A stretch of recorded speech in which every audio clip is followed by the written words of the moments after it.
In age 737, as Frieza's death ball descends upon Planet Vegeta, Bardock and Gine desperately launch their infant son Kakarot's space pod into the stars. But the coordinates are wrong. The space pod's navigation system, damaged by debris from Vegeta's explosion, recalculates its trajectory, abandoning Earth's coordinates and locking onto a distant green world bathed in perpetual sunlight. Planet Namek, a world of 3 suns, endless green plains, blue Ajisa trees, and a civilization of peaceful Namekians led by the ancient Grand Elder Guru, receives an uninvited guest from the stars. The pod impacts with devastating force near Muri's village, carving a smoking crater into Namek's green soil as terrified Namekian villagers rush to investigate the alien arrival. Muri discovers a screaming Saiyan infant inside the pod, tiny, furious, with a brown monkey tail thrashing wildly, and immediately senses the dangerous ki radiating from the child's small body. "Destroy it! Before it grows stronger!" a Namekian warrior demands. But Muri hesitates, sensing something beneath the rage, and sends word to Grand Elder Guru atop his distant plateau. Nail, Grand Elder Guru's personal bodyguard and the most powerful warrior-type Namekian alive, arrives at the crash site with orders to bring the alien infant directly to Guru's dwelling. Grand Elder Guru, the ancient patriarch seated upon his throne, places his enormous hand upon baby Kakarot's head and reads the infant's memories, seeing Bardock's sacrifice and a heart of hidden purity. "This child carries the blood of warriors and the weight of a destroyed world," Guru declares to Nail. "But his heart is pure. Raise him among our people, and Namek will gain a protector." The early years prove challenging, as toddler Kakarot wreaks havoc across the Namekian village, his Saiyan aggression intact, his strength extraordinary for his size. Yet, without a moon, the great ape threat never materializes. Guru's repeated telepathic sessions slowly calm Kakarot's Saiyan programming, replacing the violence encoded in his mind with the Namekian values of discipline, meditation, and the sanctity of life. Nail begins training 8-year-old Kakarot in the ancient Namekian warrior arts, teaching him ki control, beam techniques, and the precise fighting style that will define this Saiyan's unique combat identity. Unlike Earth's Goku, who would learn the Kamehameha under Master Roshi, Namek's Kakarot masters concentrated beam techniques and develops extraordinary ki sensing, training that no Saiyan has ever received. Young Dende becomes Kakarot's closest companion, the gentle, healer-type Namekian, mending the Saiyan's injuries after every brutal sparring session with Nail, forging a bond deeper than blood. By age 12, Guru unlocks Kakarot's dormant Saiyan potential for the first time. The surge of power is so immense that every Namekian on the planet feels the boy's ki skyrocket beyond anything they've ever sensed. Meanwhile, on Earth without Goku, Bulma's Dragon Ball hunt fails, Emperor Pilaf goes unchallenged, and the Red Ribbon Army rises to terrorize a world that has no champion to protect it. King Piccolo escapes the evil containment wave without a worthy opponent to stop him. Krillin, Tien, and Yamcha fight valiantly, but without Goku's influence, they fall one by one. Back on Namek, teenage Kakarot has surpassed every Namekian warrior. Only Nail can still challenge him in sparring, and even that gap narrows every day as the Saiyan's growth accelerates. Kakarot discovers his Saiyan heritage through Guru's visions, seeing Planet Vegeta's destruction, Frieza's tyranny, and for the first time, understanding why he is so different from the Namekians who raised him.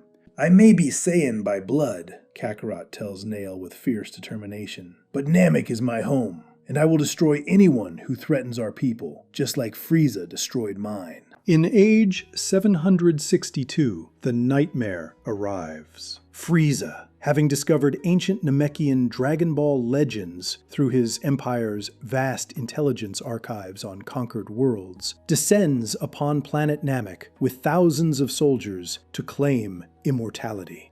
Dodoria and Zarbon lead Frieza's soldiers into the first Namekian village, slaughtering the innocent inhabitants and seizing their Dragon Ball, while Frieza watches from his hover chair with cold amusement. Kakarot senses the Namekian life forces vanishing one by one, his family, his people, extinguished like candles, and a primal Saiyan rage he has never felt before ignites within him. Kakarot rockets across Namek's sky like a comet, arriving at the massacre site in seconds, and the Frieza Force soldiers who see him coming cannot even process his speed before he is among them. Kakarot obliterates an entire squad of Frieza Force soldiers with a single key shockwave upon landing, the crater from his arrival larger than the one his pod made 25 years ago. Dodoria charges at the unknown Saiyan warrior with full confidence. His power level of 22,000 should be more than enough, but Kakarot catches his fist effortlessly, shattering the pink brute's confidence in an instant. With a single devastating strike to the chest, Kakarot sends Dodoria flying through 3 Namekian mountains, the pink elite eliminated before he can even report the threat to Frieza. Zarbon transforms into his monstrous second form to avenge Dodoria, his power surging to 23,000.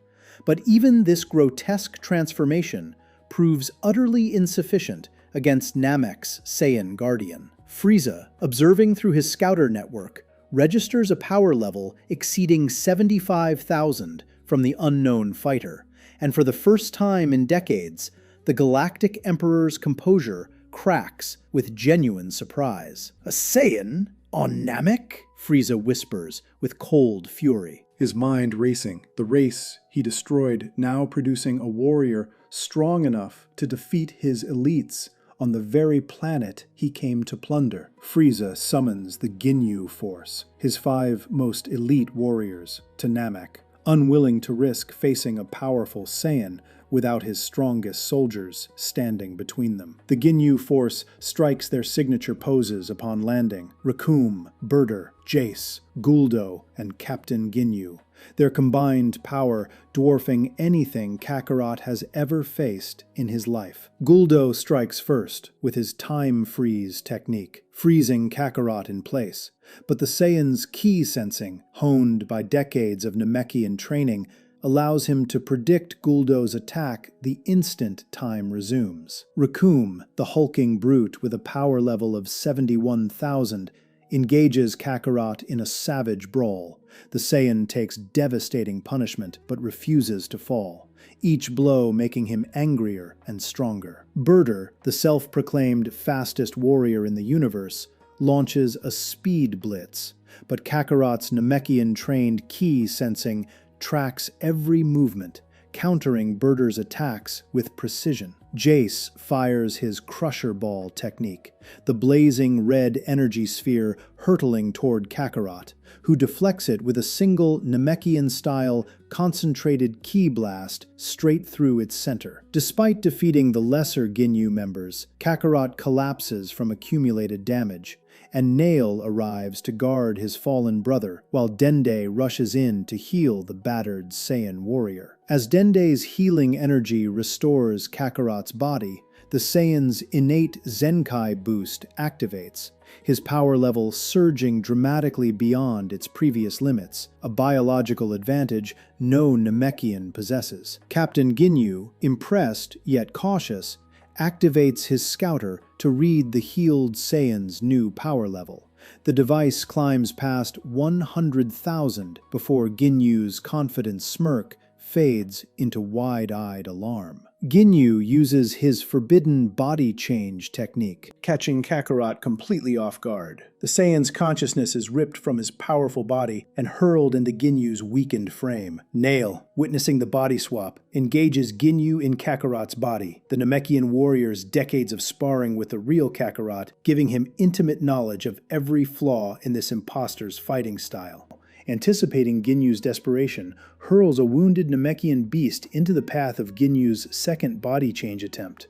The technique misfires, trapping Ginyu's consciousness in the helpless creature, while Kakarot's soul returns home. Restored to his own body, a furious Kakarot eliminates Captain Ginyu with a devastating full-power ki blast, the last of Frieza's elite guard destroyed, leaving only the tyrant himself. Frieza emerges from his flagship alone, hovering in his first form, and for the first time, Kakarot stands face to face with the creature responsible for destroying his birth world and his biological family. "Another Saiyan monkey who survived?" Frieza sneers as he steps from his chair. "I thought I exterminated your filthy race. But no matter, I'll correct that oversight personally." Frieza transforms to his second form, his body expanding with terrifying power, and even Kakarot, the strongest Saiyan alive, feels his confidence waver as the tyrant's power level exceeds 1 million. Second form Frieza brutalizes Kakarot with casual ease,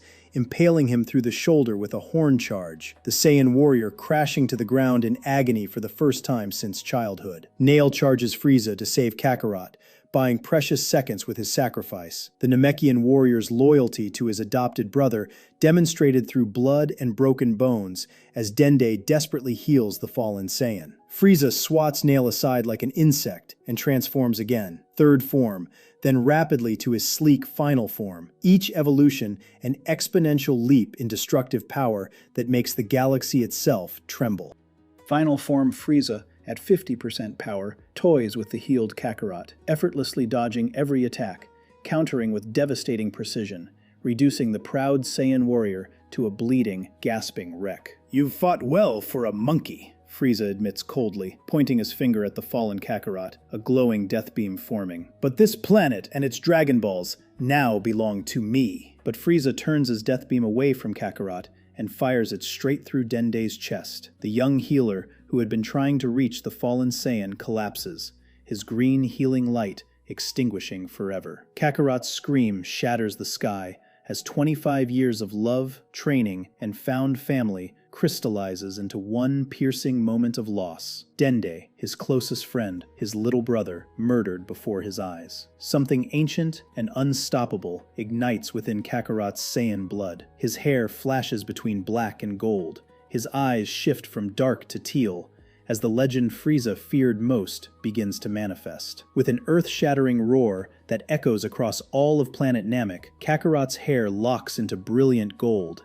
His eyes burn permanent teal. The first Super Saiyan in 1,000 years has been born. "I am the Saiyan you tried to erase," Super Saiyan Kakarot speaks with terrifying calm.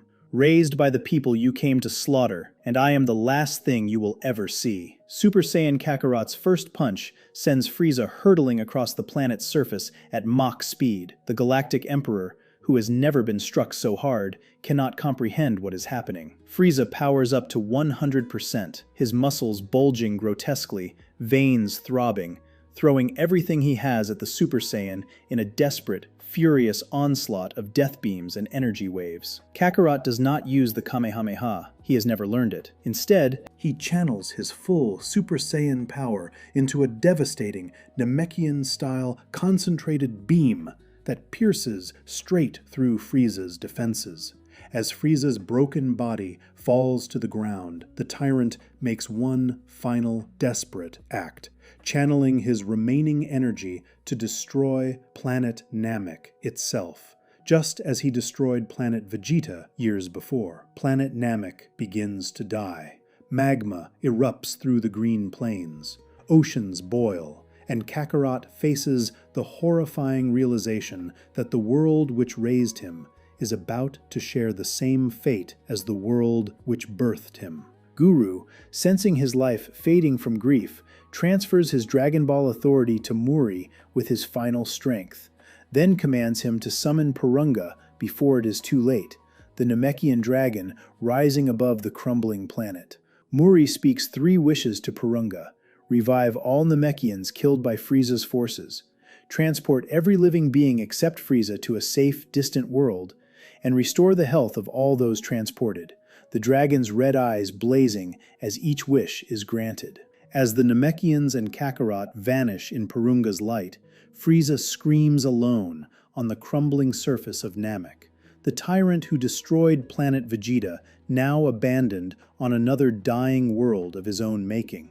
Planet Namek explodes in a blinding white supernova, but unlike Planet Vegeta, its people survive, carried to safety by the Dragon Balls that Frieza coveted but could never claim. On a distant, unnamed world, the Namekians and Kakarot materialize, the Super Saiyan's golden aura fading as he drops to his knees, overwhelmed by the loss of the only home he has ever known. Dende, revived by Purunga's wish, throws himself into Kakarot's arms, and the Saiyan warrior who just defeated the galaxy's greatest tyrant breaks down weeping, holding his little brother tight. Grand Elder Guru, in his final moments, grips Kakarot's hand and pours one last telepathic vision into the Saiyan's mind, revealing that his pod was never meant for Namek, but for a distant blue world called Earth. Guru's final vision reveals something that shakes Kakarot to his core.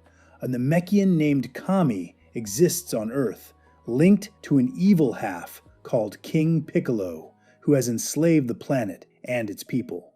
Grand Elder Guru fades away with a final smile, his body dissolving into golden light, but his last words echo in Kakarot's mind. "Free Kami! Free Earth! That is your true destiny, my child." Kakarot stands before the gathered Namekians and declares his intention.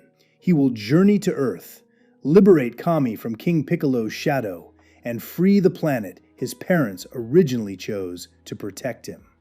On Earth, Dark, conquered by King Piccolo's reign of terror, the aging Demon King sits upon his stolen throne, unaware that across the stars, a Saiyan raised by his own Namekian kin has become the universe's greatest warrior. In the shadows of King Piccolo's empire, the Red Ribbon Army operates as a rival power, Dr. Giro's laboratory hidden deep underground, building mechanical soldiers not for revenge against Goku, but for conquest of a world already in chaos.